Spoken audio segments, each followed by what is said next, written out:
History of Memon family of Osman Yakub. أعوذ بالله من الشيطان الرجيم. بسم الله الرحمن الرحيم.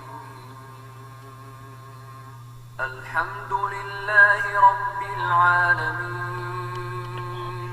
الرحمن الرحيم مالك يوم الدين. إياك نعبد وإياك نستعين. اهدنا الصراط المستقيم صراط الذين أنعمت عليهم غير المغضوب عليهم ولا الضالين.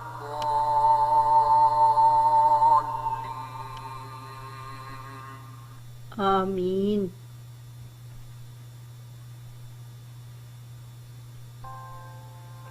History of the Memon family of Nairobi, Kenya.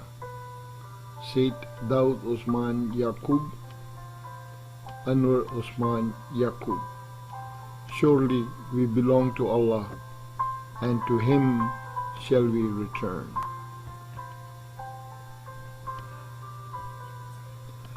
The objective of this document is to place on record, for the benefit of future generations, the history of a famous Memon family of Said Daud Osman Yakub of Nairobi, Kenya, East Africa. We have no choice but to rely heavily on the oral history of family elders and some historical assumptions of our ancestors, because they did not have the facilities to record their experiences as they lived through them. Our hope is that this will become a living document, so that our future generations will continue recording their experiences and build upon it, so that they have something in writing to keep in sight of their roots while building on it for future. What you are about to see has been researched and collected by Shawar Usman and Lutfur Usman over many years.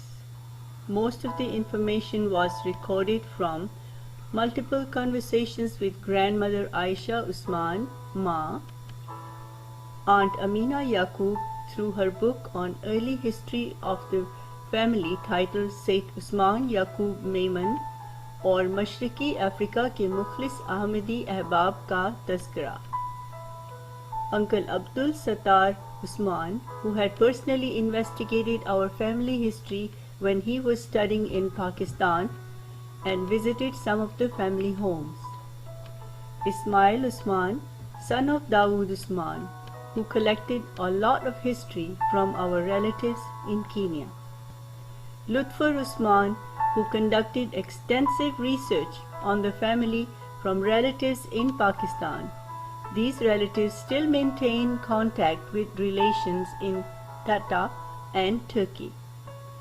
Kasra Usman, who helped edit and format the presentations and created the visuals of the family tree. Dear Mom and Dad, you're long gone, but you have never been forgotten. In lonely hours, with tears in our eyes, we think of you. To the world, you were a mother and a father, but to us, you were our world.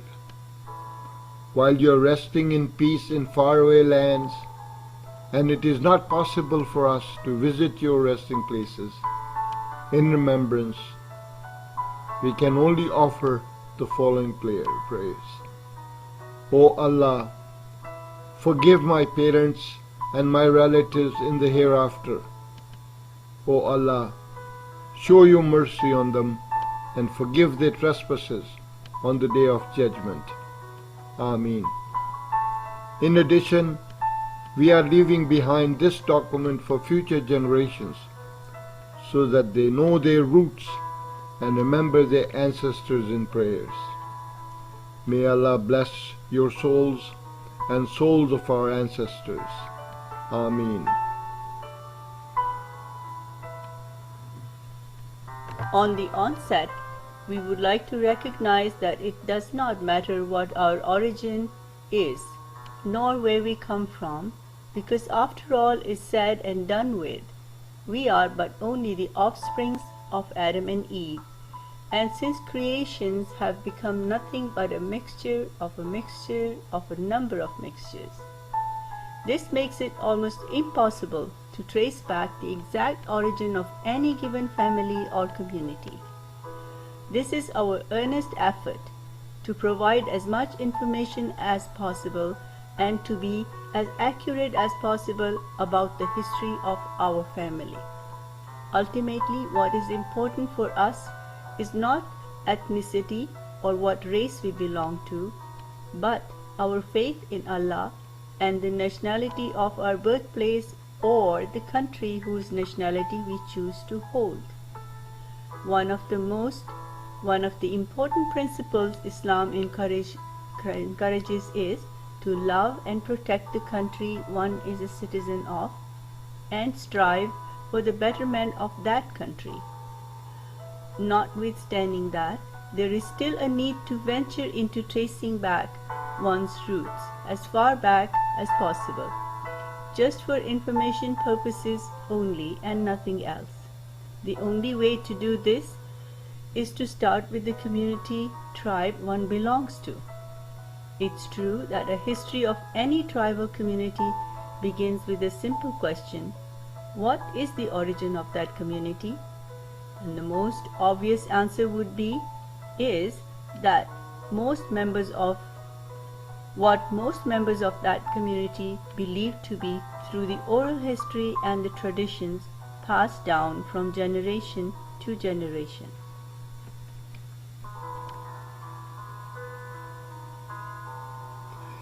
Let us review some background history first.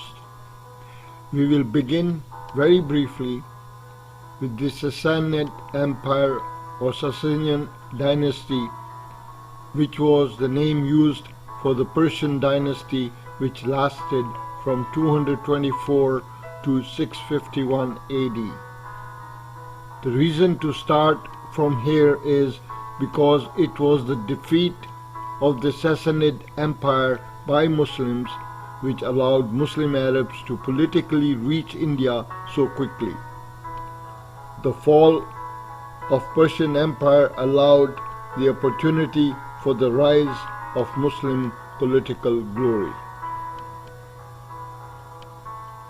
The Sassanid Empire succeeded the Parthian Empire and was recognized as one of the two main powers in Western Asia alongside the Roman Empire and later the Byzantine Empire for more than 400 years. The Sassanid Empire's traditional territory included all of today's Iran, Iraq, Armenia, Afghanistan, eastern parts of Turkey, and parts of Syria, Pakistan, Caucasia, Central Asia, and Arabia.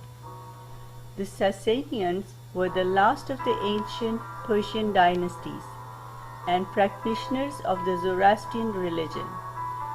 The Sassanian Empire was the dominant force in the region for several centuries until its last king, Yazdgerd III. He was defeated by the Muslim Arabs in the 7th century and allowed Muslims to reach the borders of the Indian subcontinent. The Arabs came to Indian subcontinent as traders long before they came as conquerors. Before the first appearance of Islam on world stage, Arabs had close relationships with Indian subcontinent. Muslim Arab traders landed at Golgha, Bhavangar, Gujarat, India, located just across the narrow Gulf of Khambat from Surat, around the early 7th century, and built a mosque there with this mihrab facing Jerusalem. The Barwada Masjid was also known as Juni Masjid, was built in 624 to 626 AD. This ancient mosque, locally known as the Barwada Masjid or Juni Masjid, is one of the oldest, if not the oldest mosque in India. This mosque was built when the Qibla of the Muslims for offering prayers were Jerusalem instead of Mecca. This mosque predates all the other mosques in India whose mihrab faces Mecca. This ancient mosque also bears the oldest Arabic inscriptions in India. Given that this mosque was built in 624 to 626 AD, the debate claiming that Islam came to Indian subcontinent through Muhammad bin Qasim when he conquered Sindh in 715 AD is incorrect. In fact, there were many other mosques built in India before his arrival, such as Chenaman Juma Masjid in Kerala, which is world's second oldest Juma mosque, in which Juma, that is Friday, prayers have been held for the over 1400 years since the days of Prophet Muhammad sallallahu alaihi wasallam. The Chenaman Juma Mosque is located in Mathala, Kodanguru Tulk, Thrasan district in Indian state of Kerala. This mosque is older than Payana Juma Pali Masjid located in Tamil Nadu, built in 629 AD by Malik ibn Dinar. It is believed that this mosque was first renovated and reconstructed in 11th century AD. The first Juma mosque in the world is the Prophet's Mosque in Medina. Masjid Juma, which is on the boundary of Medina, marks the site where the Prophet ﷺ led the first Juma prayers shortly after his Hijrat, which is migration from Mecca to Medina.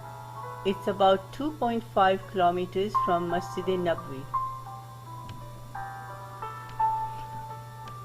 Many Surti Muslims, who are commonly referred to as Vohras, claim to have some origins in southern Arabia. Their Arab ancestors probably came from a number of different places, such as the city of Taif or Medina and Hadamut in Saudi Arabia, the city of Basra, Najaf or Kufa in Iraq, Turkey or Persia in West Asia. Some may also have partial lineages from Muslim invaders, refugees, theologians, merchant settlers from Central Asia, Afghan, Turco-Persian, Mughal, Pashtun. It is claimed that they married local women and settled in Surat, over time adopting Gujarati language as the local custom and the local customs. Most of them adhere to Hanafi Sunni Islam.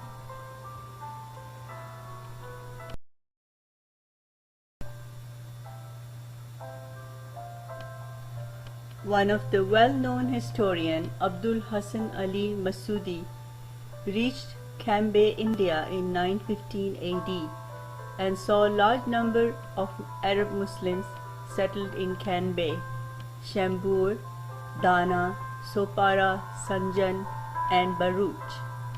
He wrote that Muslims led an honorable life under Hindu kings and they had built a number of mosques where regular prayers were being offered.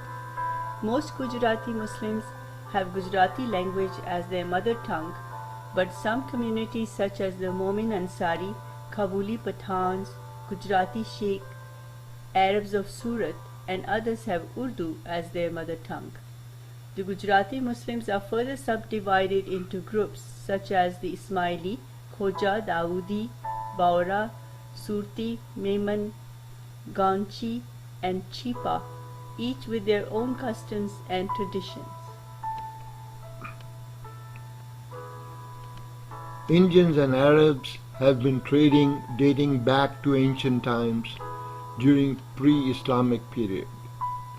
There was a high demand for spices and other articles of Indian origin, products from China and products from the neighborhood for markets in southern Europe, Africa, Arabia, and especially Egypt.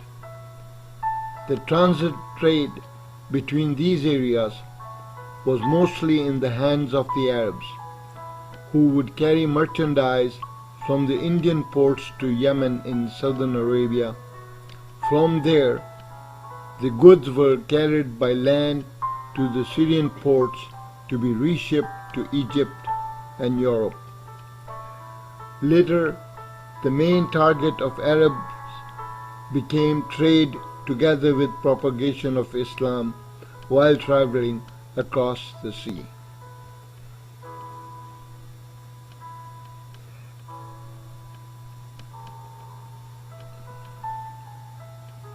With such close ties between India and Muslim Arabs, there was no need for any political admission of Arabs into India. This was also against Arab policy since the time of Caliph Umar bin Khattab in 634 to 644 AD, who, upon receipt of reports of it being an inhospitable and poor land, had stopped further expeditionary ventures into the region. Besides, during this time, Spain and many parts of Africa and Central Asia had been brought under the Muslim rule. Muslim forces were under pressure and thinly spread throughout the frontiers. Therefore, under these circumstances, Arab Muslims were not in a position to start any new military expedition into India.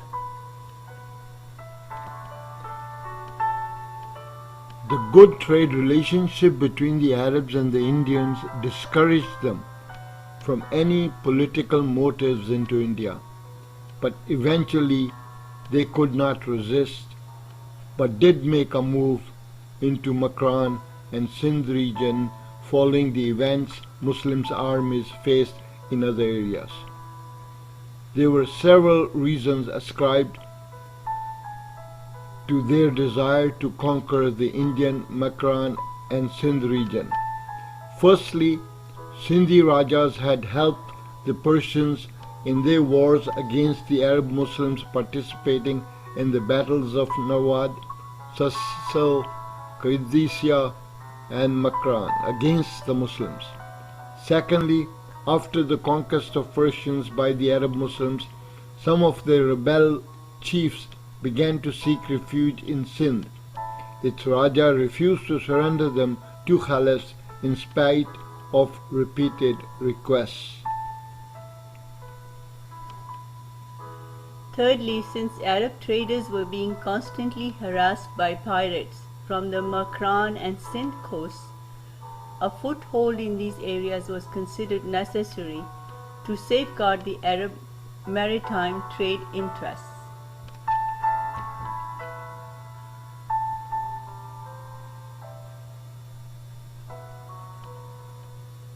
The Memon story begins here. According to historian Wink, Umayyad interest in the region was galvanized by the operation of the Med, a tribe of Scythians living in Sindh, and others. The Meds had pirated upon Sassanid, which is Persian ships in the past, from the mouth of the Tigris to the Sri Lankan coast, and were now able to prey on Arab ships from their bases at Kutch, Dibal, and Kathiawar. At the time, Sindh was the wild frontier region of Al-Hind, inhabited mostly by semi-nomadic tribes whose activities disturbed much of the western Indian Ocean. It was these persistent activities and interference along the increasingly important Indian trade routes by Dibal pirates and others which forced the Arabs to subjugate the area in order to control and protect the seaports and maritime routes of which Sindh was the nucleus, as well as the overland passage on the Silk Route.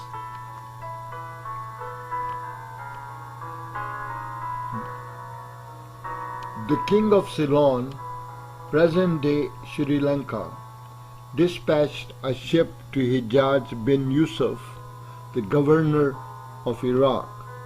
The ship was attacked by the pirates as it passed the mouth of Indus. It was seized by the pirates and the Arab merchants were detained. Men, women and children on board the ship were captured and taken inland to Sindh, where Raja imprisoned them. They also kidnapped a Muslim woman who was on the ship and took her straight to Raja Dair of Sindh. Raja Dair wanted to make her his concubine and approached her. She refused and turned him down, which resulted in her being thrown into Raja's prison. There was one kind-hearted man in Raja Dair's court who felt sorry for the imprisoned woman and secretly told her that if she needed any help, she could depend on him. She took advantage of that opportunity and mentioned to him that the only help she would need was to have a message delivered to the Muslim governor of Iraq. He agreed to do that and asked her to write down the message, and he will make sure that it reaches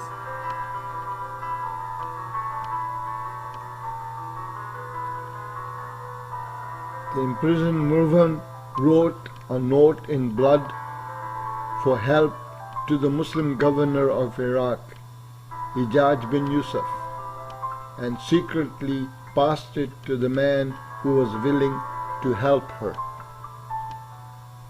Hijaz bin Yusuf, Muslim governor of Iraq, received the help request written in blood from the imprisoned woman. He read the message and was furious in the way the Muslim woman was treated and the pirates' attack on a Muslim ship. This was intolerable under any circumstances. He summoned his advisors to plan a response. A decision was reached to immediately dispatch a demand notice to the Raja of Sindh to free the ship, cargo and captives without delay and take severe action against the pirates who were involved in this act. Raja Dair was supporting the pirates of the area and bluntly refused to act on the demand note. Instead, in his reply, he stated that the governor that pirates were not under his control. Therefore, he will not comply with his demand. Hijaz felt that the reply was not satisfactory and decided to retaliate for this incident and rescue the prisoners and goods.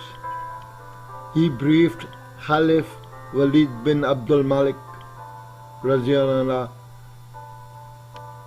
on this issue and got his permission to act. He sent a force to Dibal under the command of Abdullah bin Nuhba. This force was defeated by Dee's army and its commander killed in the battle. Again, Hijaz sent a bigger expedition to Dibal. To oppose this force, Deer sent his son Jassia with a fairly large contingent. For the second time, Arabs were defeated and their commander Badil ibn Tufa killed in action in Dibal.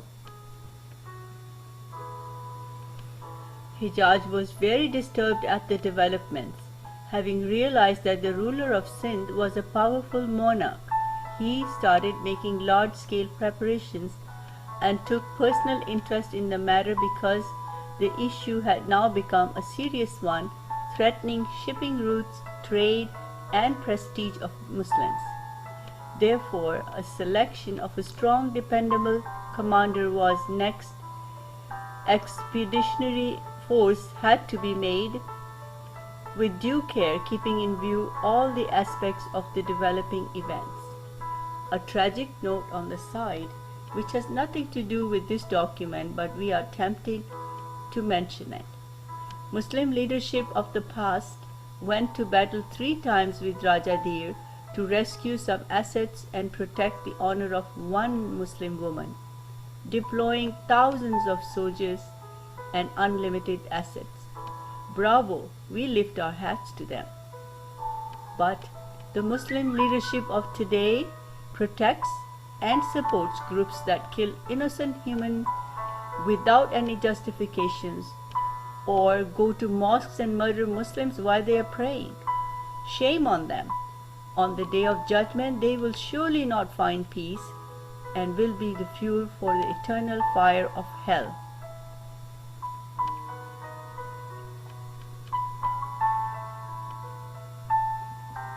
First 2 expeditions sent by Hijaz against Tir failed. He then commissioned his son-in-law Imadul-Din Muhammad bin Qasim, who at the time was in Fars, Iran, and sent him instructions to get ready to take command of the next expedition to Sindh and to rescue the ship, its cargo, and the imprisoned passengers. The army and its commander were given rigorous training for over 1 year in the desert of southern Iran, which had similar climatic conditions to those of Sindh.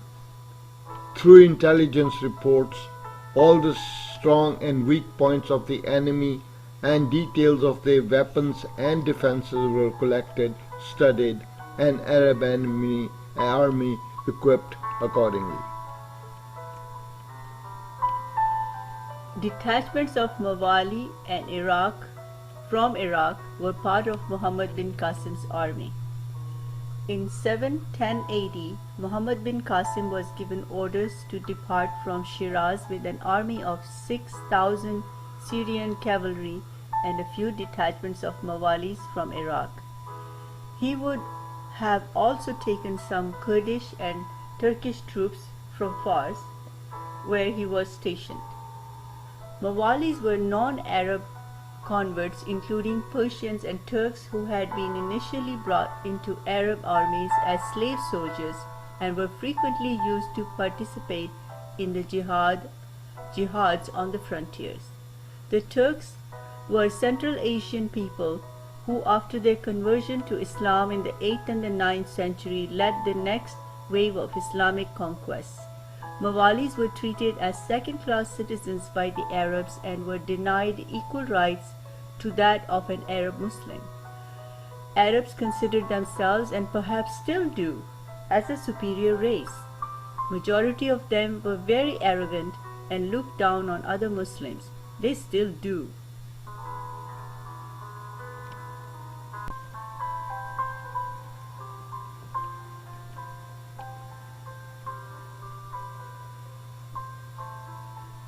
The detachment of Mawali from Iraq as a part of Muhammad bin Qasim's army were mostly Turks, with the strength of around 4,000 soldiers. At the borders of Sindh, Qasim was joined by an advance guard and 6,000 camel riders, and later reinforcements from the governor of Makran, transferred directly to Dibal by sea along with 5 catapults.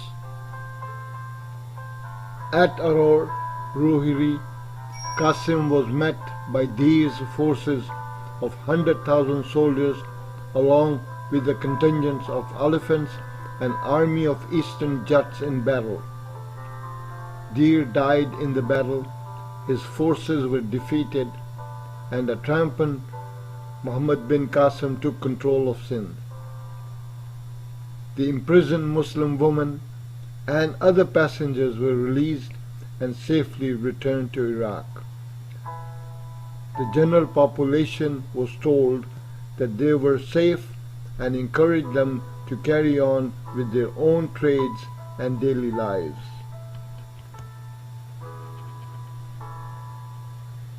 The Iraqi Turks or Turks of Iraq are the ethnic kin of Turks.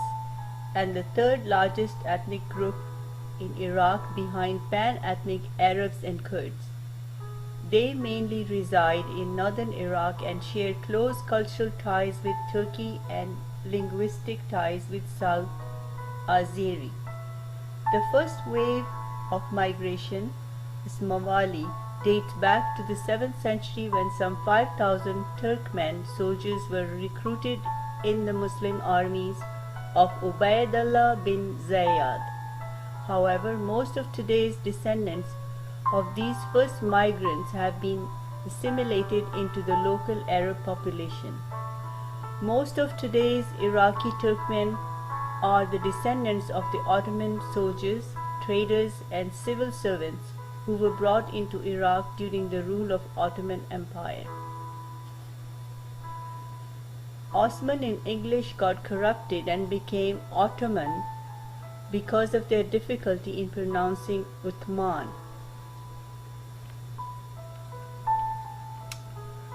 Non-Arab Muslim Turks, referred to as Mawalis, were not treated equally by the Arabs, but only used as fighters in the front line of the jihadis. Imam Abu Hanifa was the founder of Hanfi school of jurisprudence within Sunni Islam and lived through the Abbasid revolution, was upset with the treatment of non-Arab Muslims by Arab Muslims. He famously stated in one of his fatwas, "The belief of a newly converted Turk is the same as that of an Arab from Hijaz." However, the Umayyads resented such reforms, and Abu Hanifa was jailed for his activism. Ultimately, this fatwa being in line with Quranic principles, Umayyads' opinion was ignored, and in time their opinions held no religious value and became a major source of collapse of the Umayyad Khilafat rule. The Mawalis made up an important part of the mercenary army. They were strong fighters. The fragmentation of the Abbasid Caliphate coincided with or was caused by the rise of Mawalis to power. The Saffarids took power in eastern Iran, the Ghaznavid in Sindh, and the Karmashans in the Arabian Peninsula. The rise of these ethnic rulers forced the retreat of the Abbasid Caliph to Baghdad around 900 AD. This made it possible to recognize local ethnic identity within the Muslim Empire, which by then ceased to be an Arab empire. Muhammad bin Qasim had begun preparation for further expansions when Hijaz died, and so did Khalif al-Wahid, who was succeeded by Suleiman ibn Abd al-Malik. Suleiman then took revenge against all who had been close to Hijaz. Suleiman owned political support to the opponents of Hijaz and so recalled both of Hijaz's successful generals, Qutb bin Muslim and Qasim. He also appointed Yazid ibn al-Muttalib, once tortured by Hijaz, and a son of al-Muhallab ibn Abi Sufra, as the governor of Fars, Kerman, Makran, and Sindh. He immediately captured Qasim and placed him in chains. When Qasim received the news of the death of Hijaz, he returned to Auror. Qasim was later arrested under the orders of the Caliph by the successor governor of Sindh, Yazid ibn Habasha al-Shaqi, who worked under the new governor of Iraq, Yazid ibn al-Mulab, and his new fiscal manager, Salih ibn Abd al-Rahman Saleh, whose brother was executed by Hijaz, tortured Qasim and many of his relatives to death. The Caliph Mu'tadid 892 to 902 was unable to suppress the power of Turks. The final decline of the Khilafat set in just after the murder of Muqtadir in 932 CE. As the Khilafal Empire disintegrated in the 3rd century of Islam, its provincial governors became independent and powerful. Foundation of Islamic rule in India was done by the Turks and not by the Arabs. Although the Arabs were the first Muslim invaders in India, they became insignificant after their initial success, and their invasion became a passing episode in the political history of India. The work started by them, however, was carried to completion by the Turks. The Turks gained control over the Khalifa of Baghdad. Turks were more aggressive and ambitious than the Arabs. They were brave, bold, and determined to fulfill their objectives. They were fair in treatment of citizens and were not egoistic and did not cling to tribal kingship like Arabs. In patriotism and fanaticism, they even excelled the Arabs. In fact, they were fit to establish and rule over a vast Muslim empire. The ethos of the Ghaznavid Empire was from the outset strongly Orthodox Sunni, with the Sultan's personal followers of the Hanafi legal school.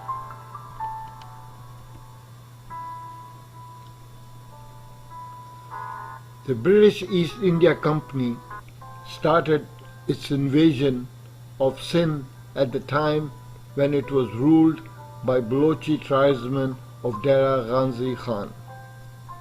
Most of them were Talpur, a branch of Langhari tribe.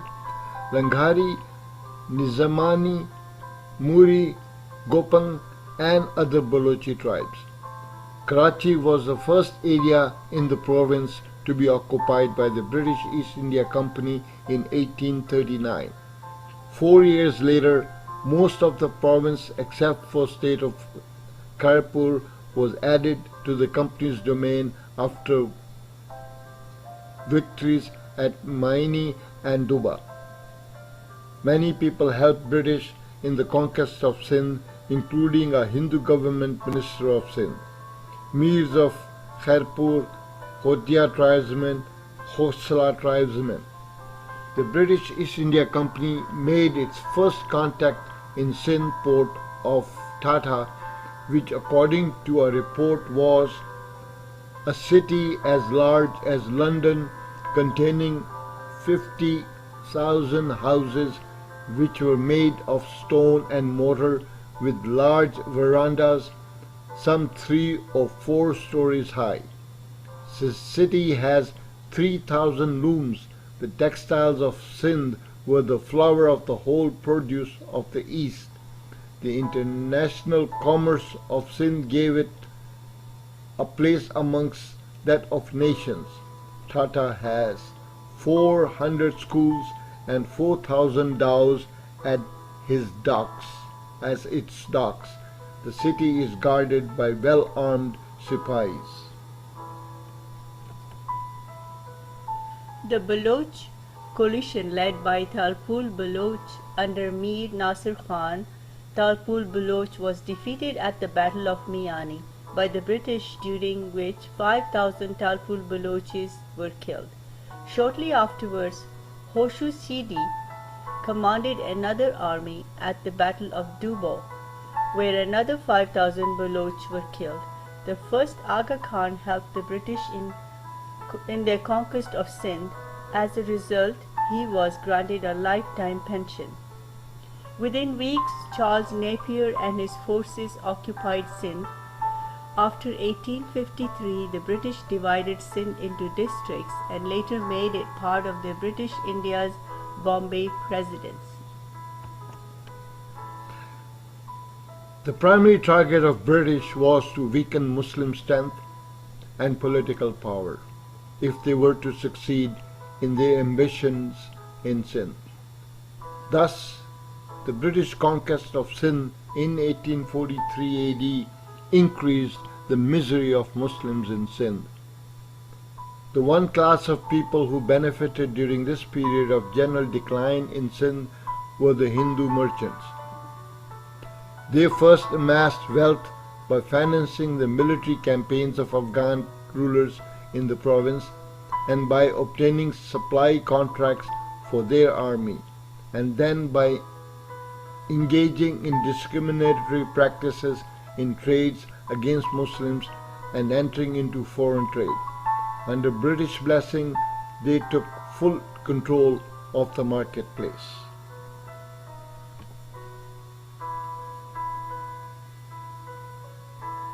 Thus, while Sindhi Muslims were gradually impoverished, Sindhi Hindus became prosperous and gained economic ascendancy in the province. Hindu domination in both economic and educational fields left Muslims completely at their mercy. This made Muslim lives in Sindh unbearable and forced them to move south. Some Muslims, including Memons, began to migrate towards the southwest of Sindh, approaching the coastal region of the Arabian Sea into neighboring regions such as Kutch and Kathiawar for security and for business reasons. Some moved by land, while others by sea to Gujarat. Some moved to other towns in India, Central Asia and overseas. Memons were displaced from Sindh and moved all over the country and out of the country.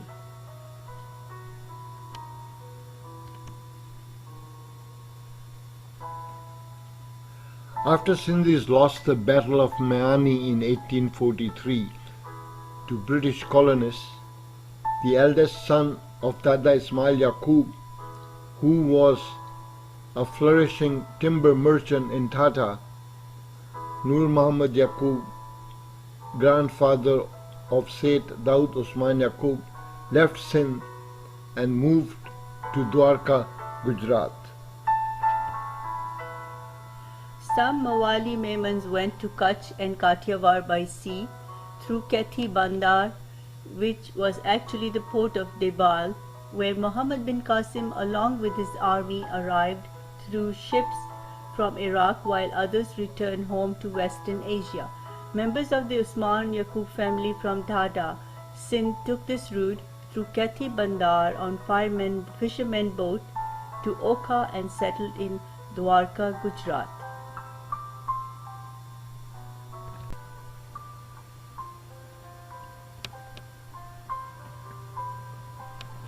Sultanate of Oman and Zanzibar, before and after invasion of British in India, was a safe haven for Muslim traders of Indian subcontinent and other Middle Eastern countries. The Sultans of Zanzibar were the rulers of the Sultanate of Zanzibar, which was created in 1856 after the death of Said bin Sultan, who had ruled Oman and Zanzibar as the Sultan of Oman. The Sultans of Zanzibar did not only control the islands but also controlled vast parts of East African coast and inland trading routes. Some people of Indian descent known as Wadibul, who were Muslims from Dabul, a port on the west coast of India about 100 miles to the south of Bombay, had settled on the islands between 1400 and 1600. About the same time, there was a considerable population of Africans from East Africa, locally known as Sidis, in that part of India. Thus, Indian and Muslim population presence in Zanzibar between East Africa and India goes back a long time. Until 1886, the Sultan of Zanzibar controlled a substantial portion of the East African coast known as Zani, and trading routes extending further into the continent as far as Kindu on the Congo River. Sultan of Zanzibar established a ruling Arab elite and encouraged the development of clove plantations, using the island's slave labor. Zanzibar's commerce fell increasingly into the hands of traders from the Indian subcontinent. Muslims, amongst them were Memons, and non-Muslims whom Syed encouraged to settle on the island.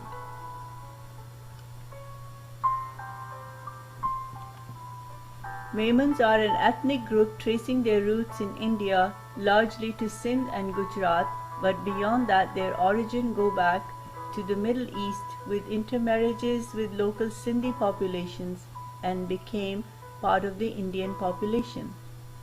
They arrived in Indian subcontinent with the forces of Muhammad bin Qasim in the 7th century. Muhammad bin Qasim departed from Shiraz in 710 Syrian cavalry and detachments of Mawali troops, approximately 4,000 from Iraq.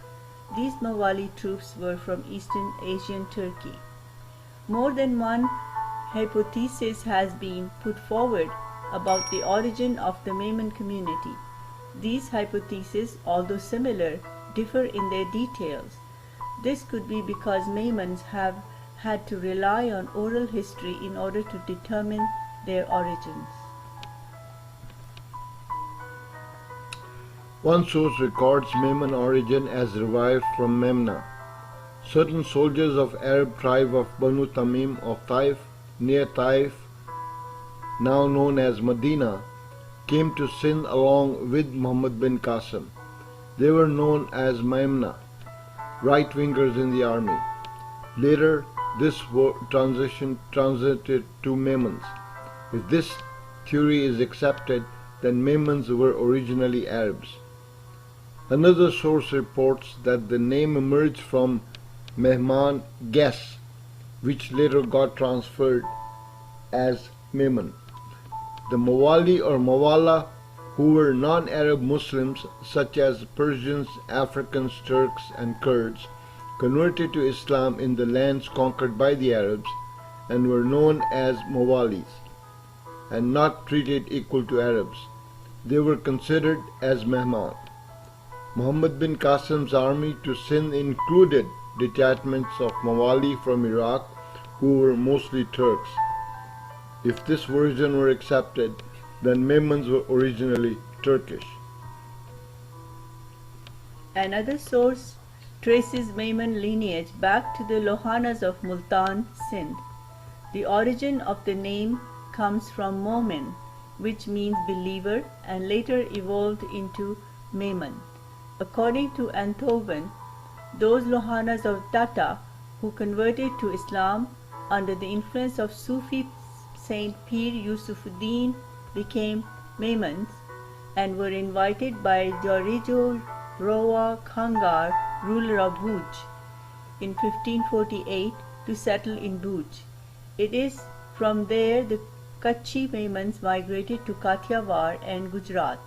Surat in Gujarat was an important trading center from 1580 to 1680 and Memons made their bounty there.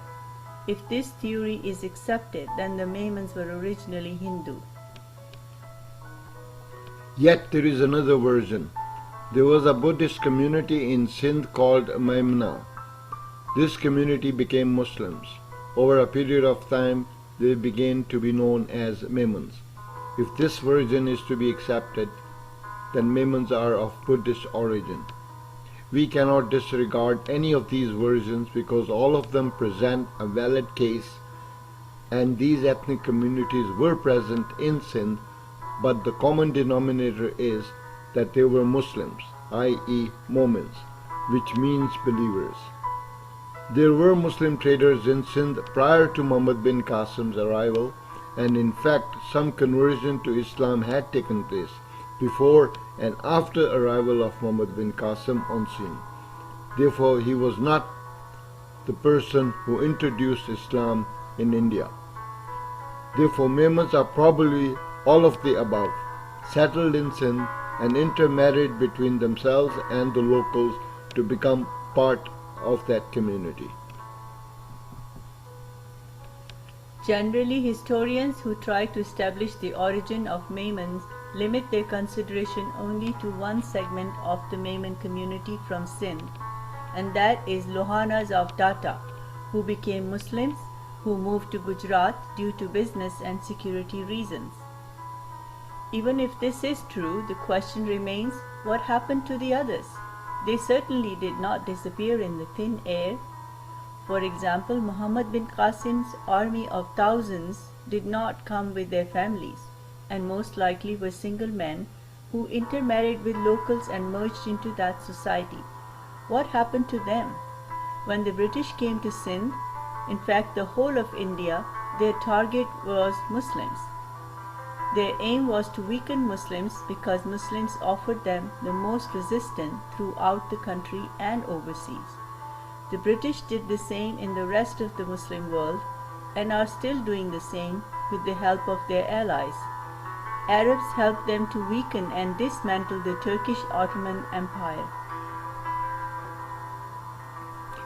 It is well known historically that Memons were and are a mercantile community, as generally referred to as business community. They are well-respected Muslim entrepreneurs. They have always been at the forefront of humanitarian support wherever and whenever it is needed, regardless of color, caste, or creed. Memons are generally well known for being honest, hardworking, and innovative.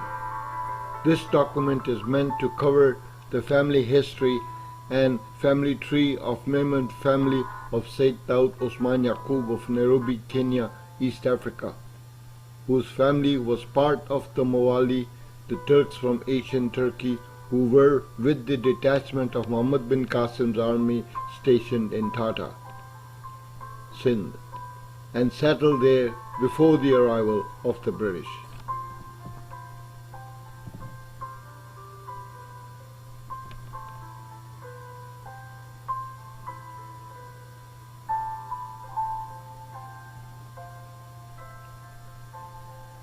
After Sindhis lost the Battle of Mayani in 1843 to British, the economic conditions of Muslims in Sindh worsened. Therefore, the eldest son of Dada Ismail Yakub, Nur Muhammad Yakub, left Sindh and moved to Dwarka, Gujarat. From there, around 1900, Yakub Nur Muhammad's son, Ayub Yakub, migrated to Uganda, East Africa at the invitation of the Sultan of Zanzibar and opened up business in Masindi Port in Uganda. Ayub Yakub returned home to India for vacation and mentioned to his family and friends about the business opportunities that were available in Uganda. His father was very impressed with the success Ayub was experiencing in Uganda and needed additional help. He suggested to take his younger brother Osman Yakub with him on his return. Therefore, when Ayub was returning to Uganda with Osman and landed at the port of Mombasa, they realized Osman could not enter Uganda as the permission for him to enter Uganda was denied because of his age. He was only 15 years old at the time, and at that time Uganda was unsafe to travel to for a child. There was an outbreak of typhoid and malaria in Uganda, plus wild animals threatening human life, and was not a safe environment for a young child to travel. Ayub was an adult and could go at his own risk. Ayub had no choice but decided to leave his brother Osman behind in Mombasa and tried to find an accommodation and job for him until conditions improved. He knew a person by the name of Pir Sahib who owned a guest house and a shop in Mombasa. He agreed to let Osman stay with him and work in his shop. Pir Sahib was a taweez maker, and also he would assemble little pouches of sugar and sold them to people as a spiritual blessing and cure for their problems. Osman's job was to assemble these sugar pouches. He did that for some time, but had sleepless nights because his conscience was bothering him. He felt that he was party to a corrupt practice. Therefore, one day he told Pir Sahib bluntly that his practice was unethical. Pir Sahib was annoyed with him and told him to work there or find someplace else. Just by coincidence, there was another Memon by the name of Muhammad Moti staying at that guest house, and he heard about this incident. He was very impressed with the honesty of Usman and offered him a job in his business in Meru district, which was 200 miles from Nairobi, Kenya. Usman accepted that offer and went with him. Asian migration to modern-day Kenya began with the construction of Uganda Railway. Between 1896 and 1901, when 32,000 indentured laborers were recruited from the British India, construction of the railway was remarkably engineering feat.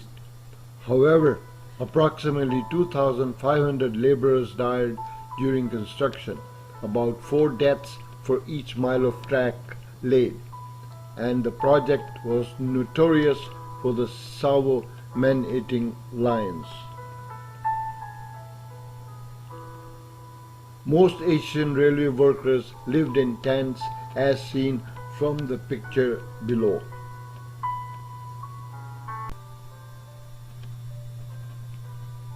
This is how people traveled from India to Kenya in cargo compartments of dhows, which would take up to 3 months' journey. The journey from India to East Africa was not an enjoyable trip. It took several weeks from Bombay to Mombasa, depending on monsoon winds, in crowded cargo compartments where one squeezed into limited space to even sleep. There were no cooking kitchens. You cooked, socialized, and slept in the same limited area. The environment was most unsuitable to travel in. The humid weather, dangerous animals and diseases, with limited medical facilities was what the migrants had to live through. In 1902, the small town Nairobi faced its first major public health problem. An epidemic of the dreaded bubonic plague erupted along Indian Bazaar. With no sanitation or municipal plans, the main street at that time had played host to rodents, and the animals had in turn brought in the plague, killing several people. The medical officer, Dr. Alfred Spierer, ordered the entire street burnt. Everyone was evacuated, and the Nairobi's first central business district was burnt. Nairobi was burned down due to plague and rebuilt from scratch. Once the railway was completed, many of these laborers voluntarily settled in what was then the East African Protectorate and brought families from India. The early Asian settlers were predominantly from the Indian provinces of Gujarat and Punjab, and quickly embraced the opportunities available in the new British territory. The railway opened the interior to trade, and many soon began migrating away from the coastal cities. Most settled in the new town of Nairobi, which had been the capital of the British Protectorate since 1905. Unlike black Africans, Asians were permitted to reside legally in Nairobi, in what was then a white settlers' town. When Muhammad Moti and Osman reached Meru, Muhammad Moti's son was upset with employing Osman in one of his shops. This argument continued for a period of 2 years. To resolve this problem, Muhammad Moti managed to find a job for Osman with an Ismaili neighbor trader named Jan Muhammad Hashim, who was running 2 shops at the time by himself. He agreed to employ Osman in one of his 2 shops. After a few months, Hashim fell very sick and decided to sell his shops and move back to India. Osman offered to buy one of these shops but did not have finances to buy it. Hashim agreed to installment terms and sold him the shop he was working in. Osman Yakub and Company was formed at that time. By the grace of Allah, within a year he managed to pay off the debt.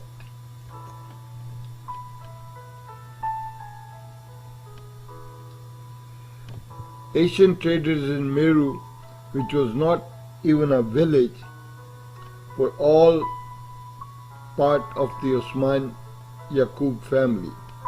Osman Yakub, for example, claimed to have been trading at Meru in 1909, nearly 40 years after dealing in country's produce and general merchandise, mostly for the requirement of Africans. The first time Mr. E.B. Horn, the then commissioner, established a boma at Meru, I went there and started my shop. Osman Yakub, writing to D.C.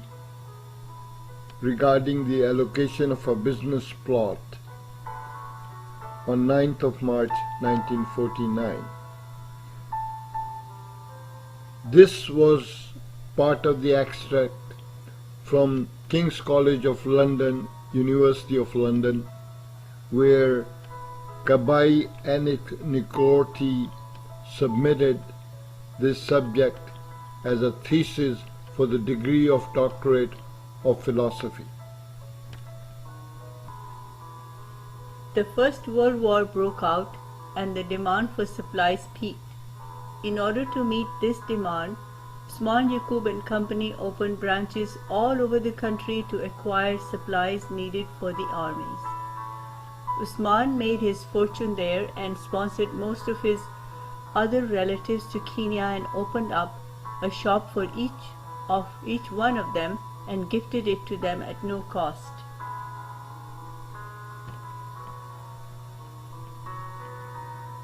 In order to meet the demand of the flour, Osman established a flour mill on the Meru River and supplied flour directly to the army depot. This is Osman Yakub Flour Mill, Meru, Kenya, East Africa. The farmers from the neighborhood sold their wheat and corn to the mill, which was immediately processed into flour and shipped to designated locations. African customers from the neighborhood and from afar used to wait outside the mill for their grains to be milled and would bring some of their other crops to sell while waiting for their turn. This turned that isolated area into a small marketplace. Eventually, some other Memon families and Indian traders arrived and built shops there, which turned that place into Meru town. In fact, eventually, and as a result of this, Meru became the trading center of the region.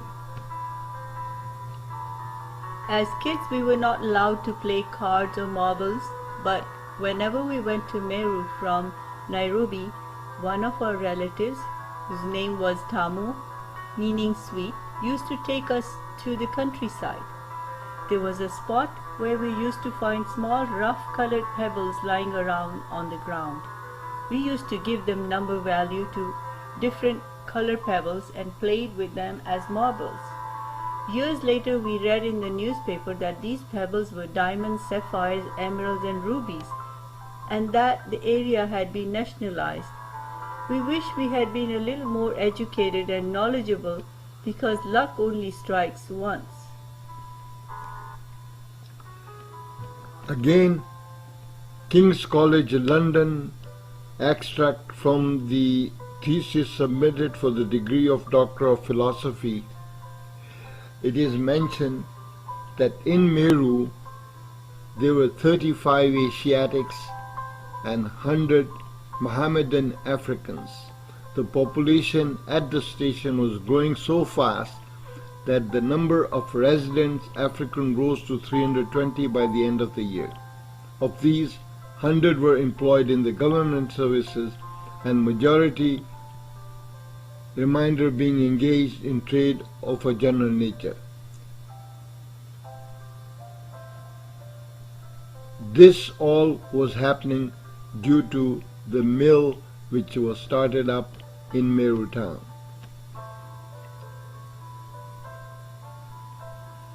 First World War ended and an opportunity opened up to dispose of the army surplus equipment and use supplies through public auctions and tendering. Osman was given the first opportunity to bid for this opportunity, which he did. This was another business blessing Allah showered on him, and he became around the 10th richest family of East Africa. Landing of army contracts and the disposal of military surplus became a logistic problem. The transportation between Nairobi and Meru was only by foot or by backs of African donkeys and horses. Trucks were available to a limited extent, but the roads were unsuitable to carry loads. Wildlife and jungle robbers were another problem to face.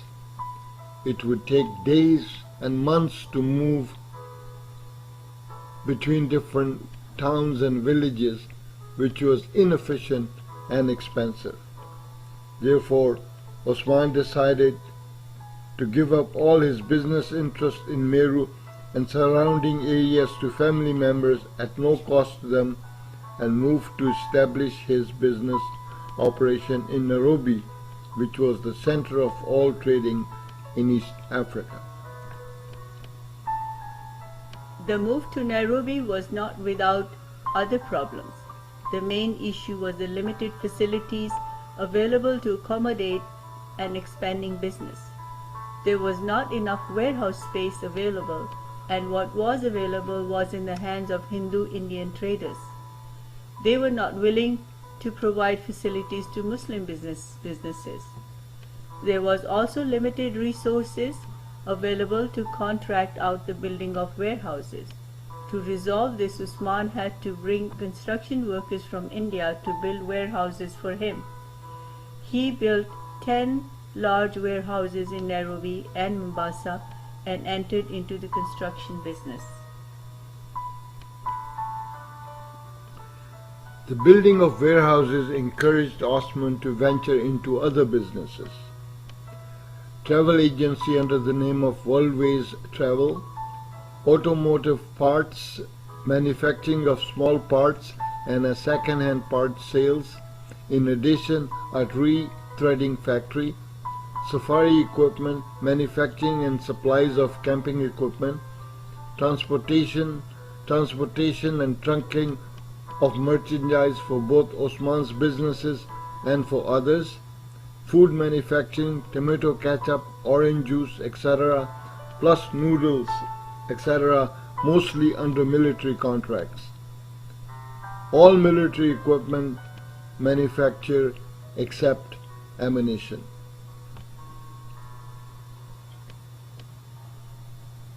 John Ainsworth apartheid plans for the early Nairobi.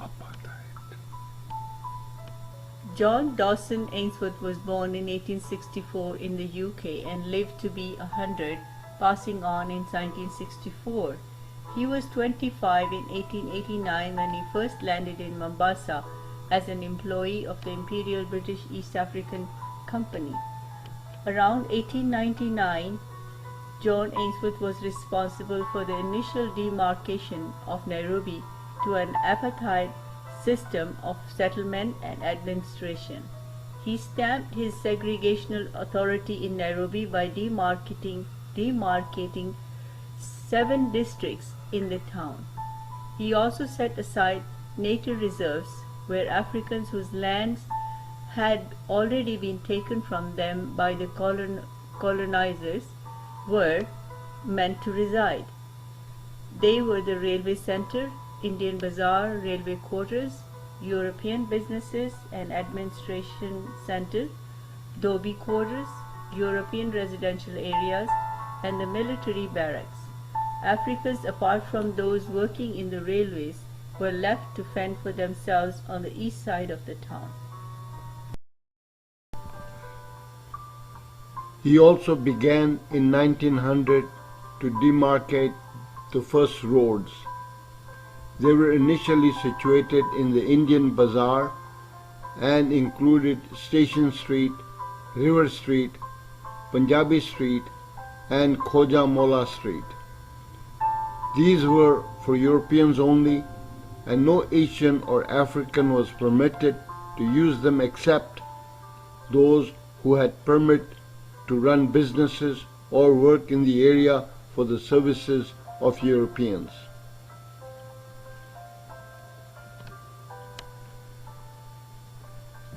In Nairobi, residential segregation took root during the onset of colonialism. By 1900, a racially segregated Nairobi had been set up. Racial segregation was sustained in Nairobi from these early times up to 1963.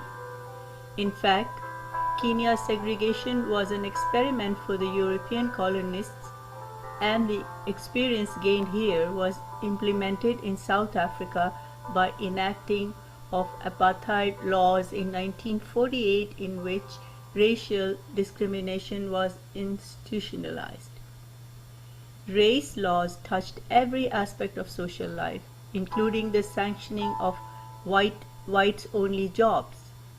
In 1950, the Population Registration Act required that all South Africans be racially classified into one of these categories: white, black, which was African, or colored, of mixed descent.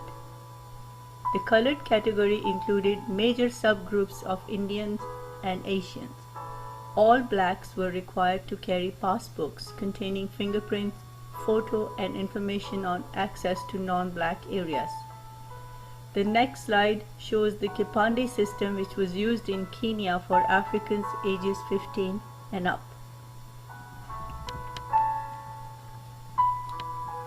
Kipande Pass system in Kenya. This Kipande Pass system was first passed in law in 1915 and implemented by 1919.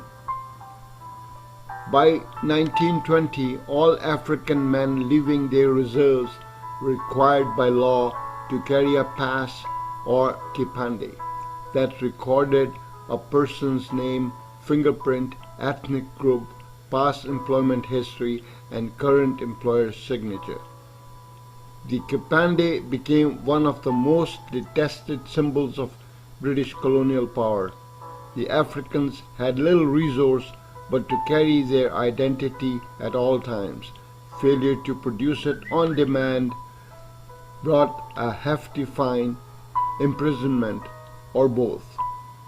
The enforcement of Kipande laws in Kenya averaged 3,000 arrests per year from 1921 to 1938, so as to create a police state in the country. Anglican Archdeacon W.E. Owen would understatedly portray this situation as really rather a disgrace to our empire. All blacks were required to carry passbooks containing fingerprints, photo, and information on access to non-black areas. Here is the example of that pass. Innocent Africans were seized and taken to British concentration camps. There were people in England who wanted to see segregation and discrimination abolished in colonies, but their demands fell on deaf ears. Here is an extract of British Parliament's proceedings in 1953. It was a colour bar abolition for 1953, and there's a volume 514. Mr. A. Fenner Brockway, Eton and Slough says, I beg to move that this House, recognizing that all human beings are born free and equal in dignity and rights, and that they are endowed with reason and conscience and should act towards one another in a spirit of brotherhood, declares its opposition to all discriminatory practices based upon color throughout the British colonies, protectorates and trusteeships territories, and urges Her Majesty's government to take immediate steps to introduce legislation with a view to the progressive elimination of the color bar in all these lands. Unless the equality of all people, whatever their color, race or creed, is recognized, there can be no harmony, no world cooperation, and no peace. I suggest that the principle on which we are arguing today, the recognition of racial equality and legislation to give it effect, is as grave an issue today as it was the abolition of slavery 120 years ago. I very much regret to have in my hands, dated Friday 1st of May 1953, a notice signed by 4 leading members of the colonial groups of Conservative Party in this House. It reads, Private Member's Motion. Under the next sentence there are 3 lines. Your attendance is most particularly requested at 3 p.m. on Friday 1st of May to vote against Mr. Fenner Brockway's motion on the abolition of the color bar.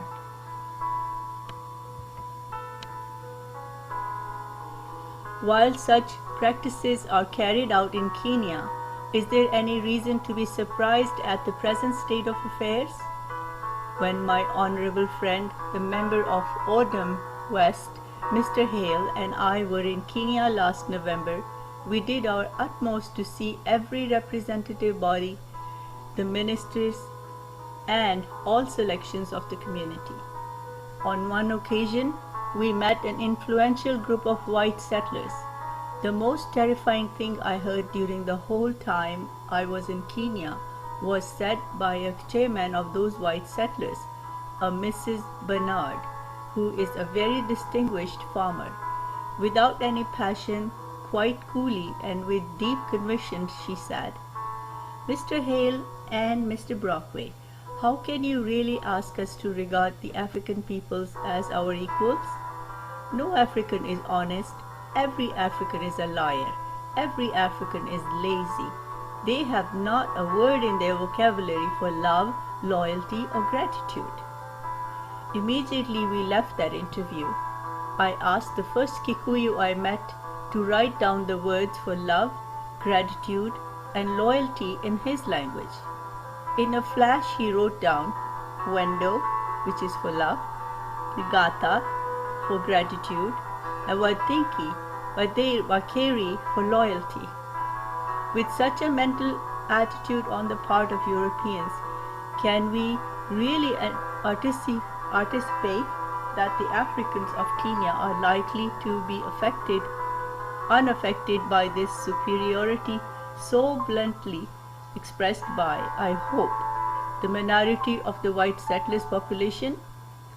Mr. Fenner Brockway rose in his place and claimed to move that the question be now put. And the question put was that the question be now put, the House divided, ayes to 65 and noes to 82, and the debate was lost.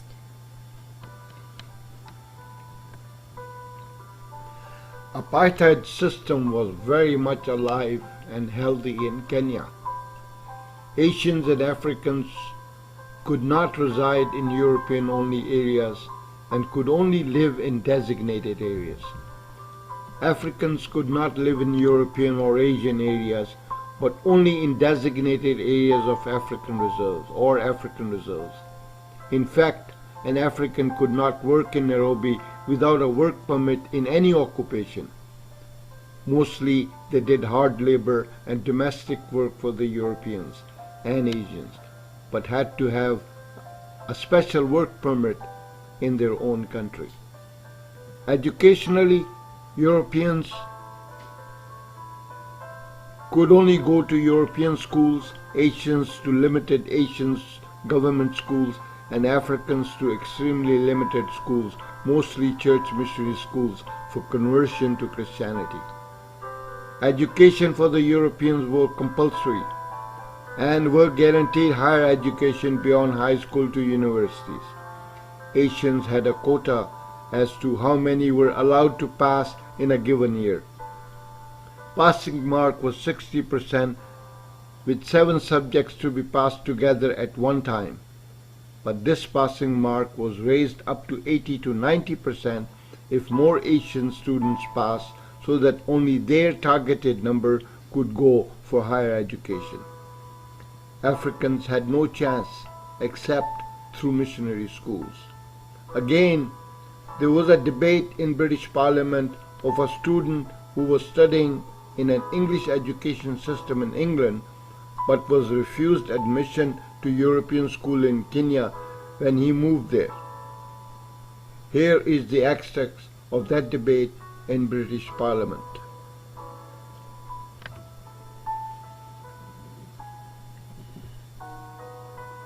Mr. Fenner Brockway asked the Secretary of State for the Colonies on what grounds the son of Mr. Veliji Devshi had been excluded from the government primary school for Europeans in Nairobi after having attended St. Mary's School, Finchley, and Bradford Primary School in Hampstead to the satisfaction of the teaching staff.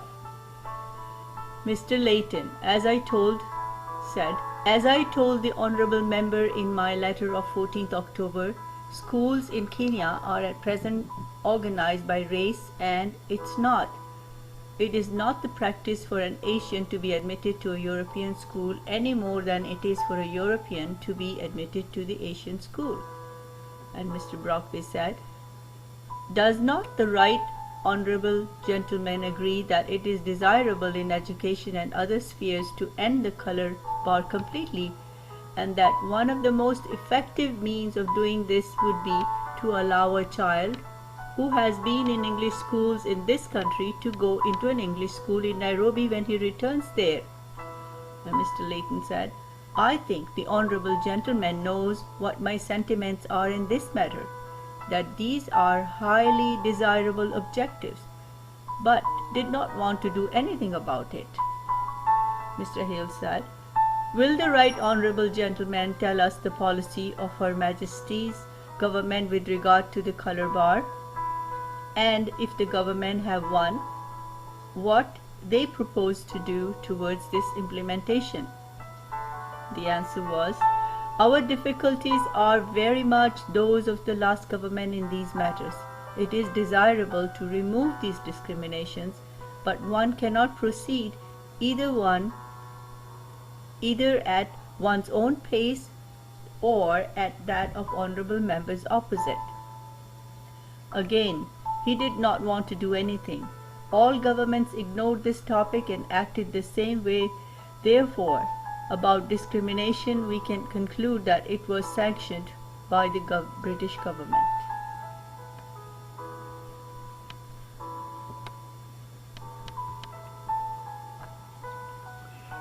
Jomo Kenyatta had once remarked, white men came to Kenya with Bible in their hands, and at that time we owned the land and they owned the Bible. They taught us how to pray with our eyes closed, which we did. When we opened our eyes, we had the Bible and they had our lands. In town, they were designated Europeans only, Asians only, and Africans only toilets. We could not go into each other's toilets. In hotels, an Asian or an African could not get any services.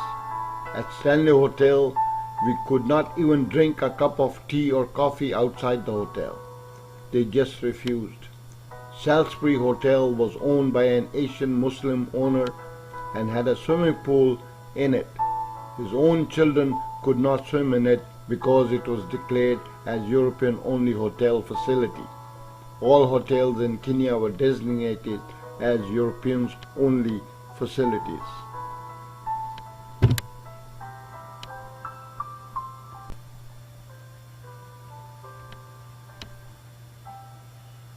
We were allowed to play sports in each other's racial schools, but the treatment there was different. During tea breaks times, in European schools you were offered every kind of meal, snacks or desserts. But when you went to Asian schools, you were only allowed to offer a bottle of soda or tea with a packet of chips. When you went to African schools, you were allowed to offer nothing or just a cup of chai. Below is an example where raffle tickets were sold, but there was a restriction by the Commissioner of Police to be sold to Europeans and Asians only. On the back of the ticket, among the rules and regulations of the draw, the following remark was noted: "On no account are tickets to be sold to Africans." Both of these insertions were required by the apartheid laws of the country. For transportation, there was designated seating in front of the buses for Europeans only, and at the back for Asians only. Africans had a very limited buses with space for them, on which the Europeans did not travel. It was shared with Asians and Africans. Poor Africans had to walk or travel on African-only buses that normally took you to reserves. The rest of the time, they walked. At the bottom here, in the trains, the European train-only facility had sleeping facilities and dining facilities, whereas the Africans traveled on seating only and no refreshments at all.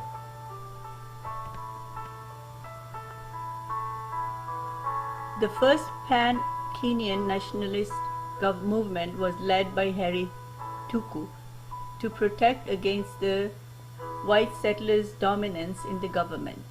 His party, the East African Association, traced its roots to the early Kikuyu political groups and was supported by several influential Asians, including Osman Yakub. Tuku was arrested by the colonial authorities in 1922 and was exiled for 7 years. His arrest resulted in the massacre of 23 Africans outside Nairobi's Central Police Station. He was released only after agreeing to cooperate with the colonials, a decision that cost him the leadership of the Kikuyus. This incident united Kenya's African communities and set the stage for the entry of Jomo Kenyatta, a former water meter inspector with the Nairobi Municipal Council, who stepped in and filled the leadership vacuum after Tuku. In fact, the Asian African community had long been involved in dissent and political activity against oppression in Kenya. As Kenyan history shows, there are figures such as A.N. Jivanji and M.A. Desai who continuously and successfully challenged and controlled settler ambitions for their self-rule in Kenya on the apartheid model of South Africa. Makhan Singh and Piogama Pinto spent years in detention in the struggle for Kenya's freedom. Pio Pinto, over the years since his assassination, still remains a major influence and national role model for Kenyans.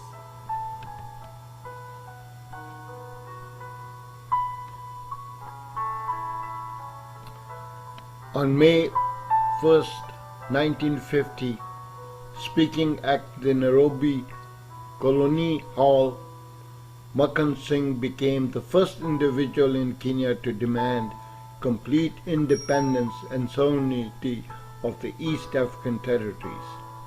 He declared Uhuru Sasa,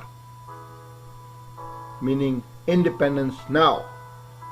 He was arrested and remained in jail continuously for 11 years without a proper trial and was released only after Kenya got independence. Makhan Singh remained in detention in various isolated camps an outpost for 11.5 years, from 5th June 1950 to 20th October 1961, longer than any other political detainee during the colonial period. His personal sacrifice in support of Kenya's freedom struggle and his leadership in making better conditions for Kenya's lowest paid workers have made him the most important Asian to have lived in East Africa in the 20th century. During his detention, Makhan Singh was constantly pressurized into agreeing to leave Kenya and be rewarded for it, or to recant and start working against the Kenya's workers' movement and progressive nationalism with the reward, of course, but he refused. Dedan Kimathi Waikuri was the leader of the Mau Mau, which led an armed military struggle known as the Mau Mau Uprising against the British colonial government in Kenya in the 1950s. He operated around Nyeri and Meru area. During that period, innocent African workers were rounded up by colonial forces and placed in British concentration camps without trial. Many of them disappeared and were never seen again. The Mau Mau began as the Land and Freedom Army, a militant Kikuyu army out to reclaim their land which the British settlers had gradually stripped away from them. The Kikuyu and the Maasai tribes were the two communities that lost their land to the colonial settlers. The Kikuyu especially became very bitter and formed political movements to air their grievances. In Kiambu, 60,000 hectares of land occupied by the Kikuyu community was converted to European coffee farms. By the end of the Second World War, 3,000 European settlers owned 43,000 square kilometers of the most fertile land in Kenya. The African population of 5.25 million occupied, without ownership rights, 135,000 square kilometers of land. The Kikuyu, who were expelled from their ancestral homes to make way for the settlers, lost over 500,000 acres, for which they were not paid any compensation.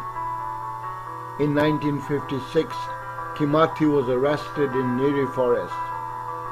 His capture marked the end of the Forest War. The British Imperial Court sentenced him to death while he lay in hospital bed at General Hospital Nyeri. In 1957, he was executed by hanging at the Kimiti Maximum Security Prison. He was buried in an unmarked grave, and his burial site remains unknown. The Guardian newspaper, the British newspaper, one letter from 1953 shows that the colony's Attorney General Eric Griffith Jones expressed concern that the treatment of detainees was distressing remnants of the conditions in Nazi Germany or Communist Russia. The newly obtained documents show that colonial affair officials and police officers were aware that prisoners were being raped, beaten, whipped, and subjected to summary execution. Even children were killed. 8 white officers accused of roasting detainees alive were granted an amnesty as per the Guardian newspaper. Also read the letter in the index menu, which further highlights the situation experienced by the Africans under British police. The Kenya African National Union was a political organization formed in 1944 to articulate Kenyan grievances against the British colonial administration of the time. Kenya African Union was led by Jomo Kenyatta from 1947. On 14th May 1960, KAU merged with Kenya Independence Movement and the People's Congress Party to form Kenya African National Union, known as KANU. Said Daud Osman Yakub had very close relationship with Jomo Kenyatta and Tom Mboya and financially supported them for the independence movement of Kenya. He was seventh signatory to the draft constitution of KANU.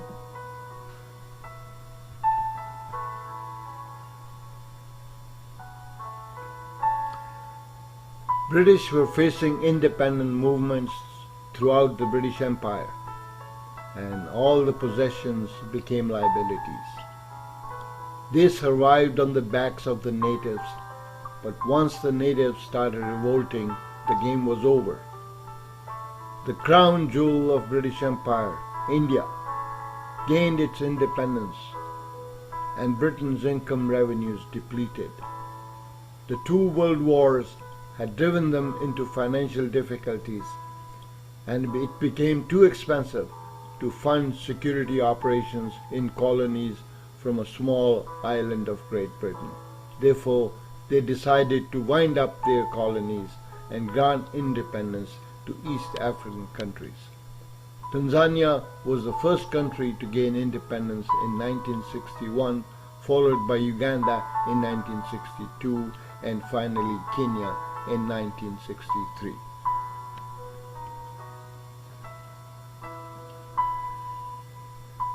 Jomo Kenyatta was elected as the President of Republic of Kenya. Jomo Kenyatta was born in Gitundu, north of Thika. He was born into the Kikuyu ethnic group and was named Kamau Wange at birth. He later adopted the surname Kenyatta from the Kikuyu word for a type of beaded belt that he wore, and then the first name Jomo. Kenyatta's first contact with Europeans had come at the age of 10 when a Church of Scotland mission treated his foot for jiggers. Fascinated with what he had seen during his recuperation, Kamau ran away from the home to become a resident pupil at the mission. He studied the Bible, English, mathematics, and carpentry, and paid his fees by working as a houseboy and cook for the European settler. In August 1914, he was baptized with the name Johnstone Kamau. He was one of the earliest of the Kikuyu to leave the confines of his own culture and move to Nairobi at an early age, where he found work as a clerk with the Public Works Department. After serving briefly as an interpreter in the High Court, Kenyatta transferred to a post with the Nairobi Town Council and began a family.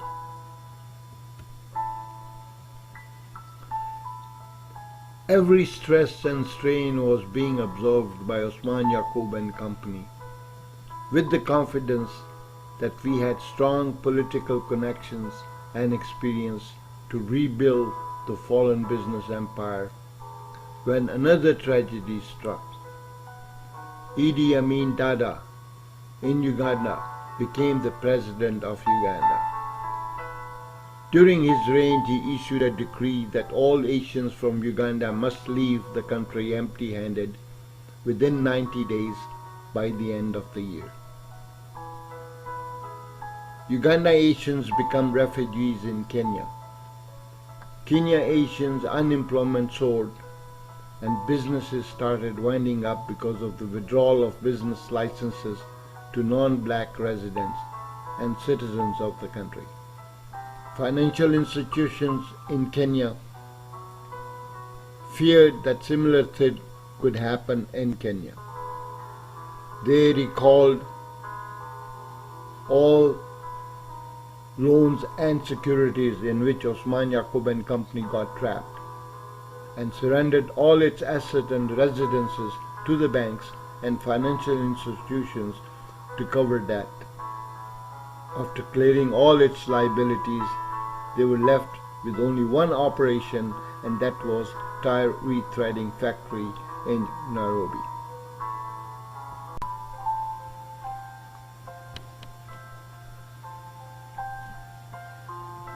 Tanzania was the first country to gain independence in 1961, followed by Uganda in 1962 and finally Kenya in 1963. These independences shocked the economic life of the countries, with Europeans and Asians leaving the country because they were not granted citizenship rights.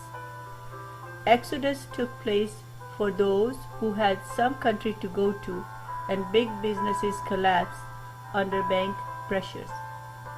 For those who had no place to go to, became victims to discriminatory policies of Africanizations adopted by the new republics, shutting off all rights of non-Africans, means non-blacks, to do businesses or seek employment in the country. They learned discriminatory policies from the Europeans who wanted these independencies to fail. Europeans did not lose very much because British demanded that white farmers and white settlers be bought out by the Kenya government and fully compensate them by borrowing money from Britain. Osman Yakub and company survived all these pressures by literally giving away their businesses and assets and were left with very small business operation which was strong enough base to rebuild from.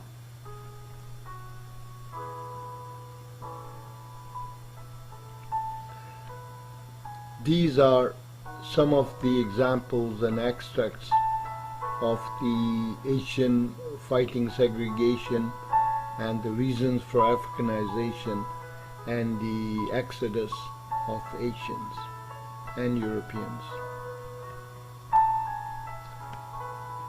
Reasons for failure of Osman Yakub and Company. After Kenya's independence in 1964, African political and economic policies placed a great deal of pressure on big businesses in East Africa, and they started failing. The following were some of the main reasons why Osman Yakub and Company and its subsidiaries failed. The downfall started with the emergence of Memon movement in Kenya around 1955. Memon movement was a militant Kikuyu tribe organization which began as a land and freedom army out to reclaim their land from British colonial masters. British took possession of Kikuyu lands without paying any compensation. The net result was that this movement sent a message to colonial masters that their days of prosperity and operations in Kikuyu lands was numbered. This shattered the confidence in the marketplace, and the banks got concerned of recovery of debt from British farmers. At the same time, the farmers stopped consumption of goods and services. Osman Yakub and Company felt the impact of drop in sales and receivables, which caused a slowed down multiplier effect in the company's operations as the economy of the country worsened. Their main trade was with white settlers.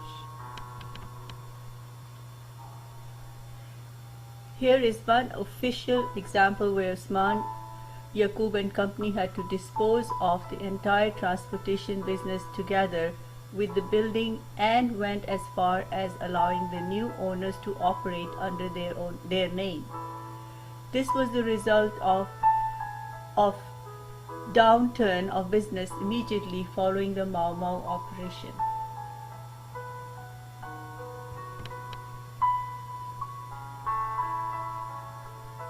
Banks reduced overdraft limits and stopped further lending. That put pressure on businesses to shrink and cut down on their operations while increasing inventories and overhead costs. In order to meet current commitments, the assets had to be disposed of, but there were no buyers to buy these assets due to economic conditions and squeeze of bank lending. While Osman Yakub and Company was trying to recover from these crises, the British government decided to throw in the towel and declared that they will grant independence to East African countries. Destiny had its own course, and a final blow that broke the camel's back happened. Our tire rethreading factory caught fire, and the insurance company fought the claim in the courts on the ground that the fire was an act of arson, which is not covered under the policy. The fire was caused by the neighbor's welding operation sparks that fell on the canvas storage shed from their workshop next door. Insurance company wanted us to present that in the courts for a ruling, which they kept postponing. We lapsed the appeal period because of the lack of financial resources to go to court. Therefore, that was the end.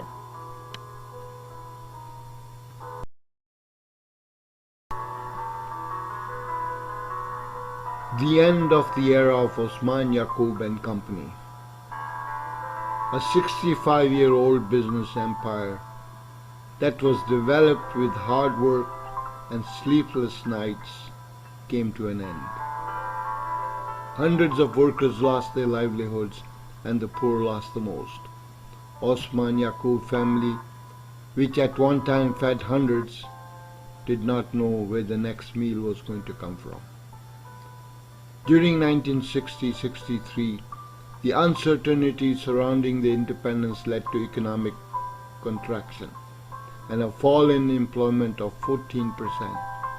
The total gross domestic capital formation was lower in 1963 than in 1954.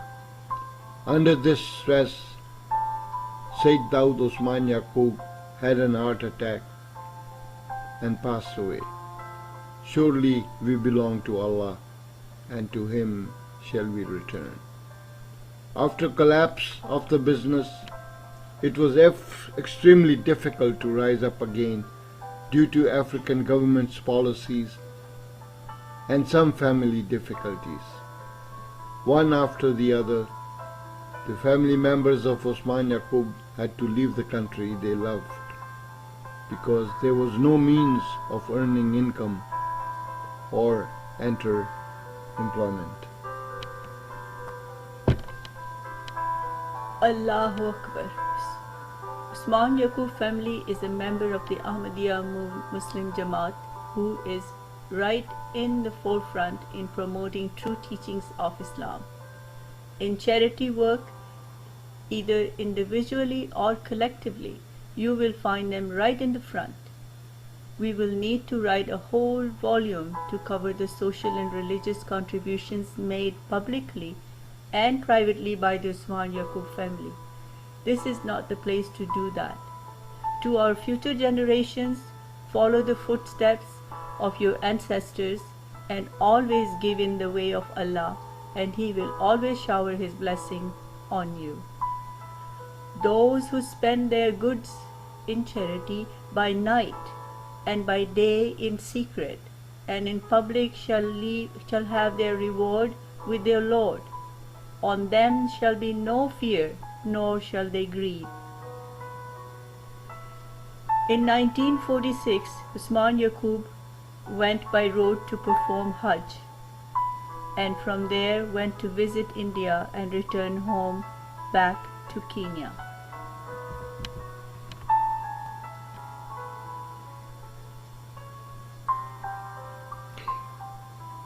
Conclusion and the finals. We have thoroughly traced our history and heritage, but there are other extremely important attributes and characters of the Osman Yakub family which should not be overlooked by future generations. Osman Yakub was so generous with relatives and others that there was no room in his character not to be kind. During his entire life, he faced many ups and downs, but would not give up. This quality has been inherited by the Osman family. Throughout his life, he tried to help people in need, including his relatives, but in return, all he got from his relatives was pain, hatred, and betrayal. Every time they were down, his door would open for them, and he would be there to help them irrespective of their attitudes towards him. But whenever he needed them, none of them was there to help, and instead they would find ways to try and destroy him. Their animosity was because he joined the Ahmadiyya Muslim community in Islam.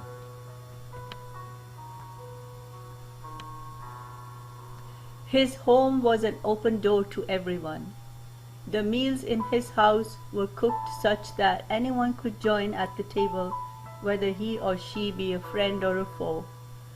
They were welcomed with open arms.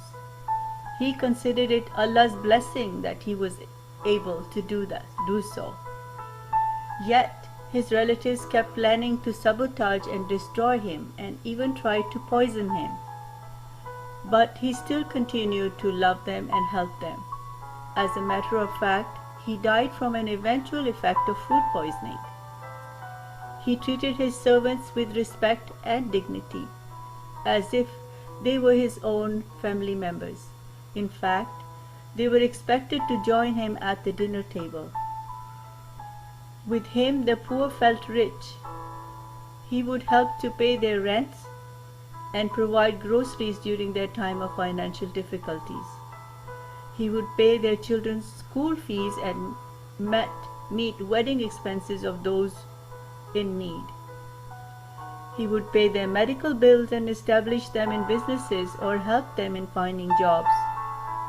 He would at times create jobs to accommodate the needy.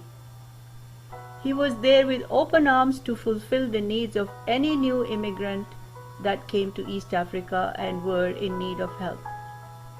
In fact, many professionals and doctors used him financially to set up their practices. He did all this sincerely for the sake of Allah, with no expectations of any return or compensation from anyone. The only family relative that remained close to Osman's family was his younger brother Umar's family. To this day, Umar's offsprings, his son Ramtullah Umar's family, remains in close, loving contact with Osman family. Although they did not accept Ahmadiyyat, they never held it against the Osman family and were never against Ahmadiyya Muslim Jamaat. Our prayers are and will always remain with them, inshallah. When Sayyid Osman Yakub and his son Daud Osman Yakub died, both times the whole city of Nairobi was at standstill. There was a shockwave throughout the land. This loss was felt throughout East Africa and beyond. Friends and foes mourned their loss for months and still remember them years later. They paid a heavy price in their whole life for being Ahmadi Muslims, and their reward lies with their Lord Allah, who is ever so merciful. Praise be to Allah. May Allah rest. May they rest in peace. These personalities deserve to be remembered, always in your prayers. Osman Yakub, Daud Osman, Ishaq Osman, Abu Bakr Osman, and Sattar Osman.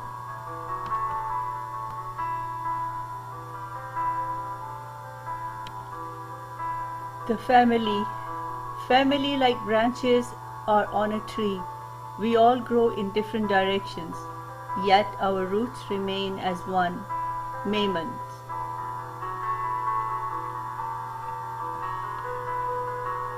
The motto of Osman family is honor and virtue, strength, honesty, fairness, and integrity in one's beliefs, and to hold them in high respect.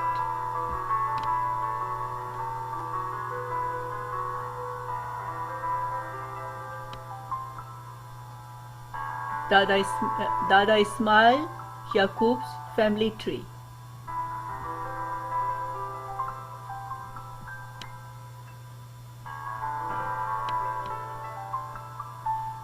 Full Osman Yakub family tree is indexed separately, but you must have a password to access it.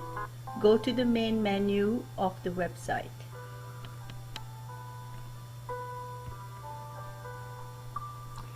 Republic of Kenya, you will always remain in our hearts. May Allah bless this country, where remains of our forefathers rest in peace. Amen. Today's Nairobi we left behind with tears in our eyes.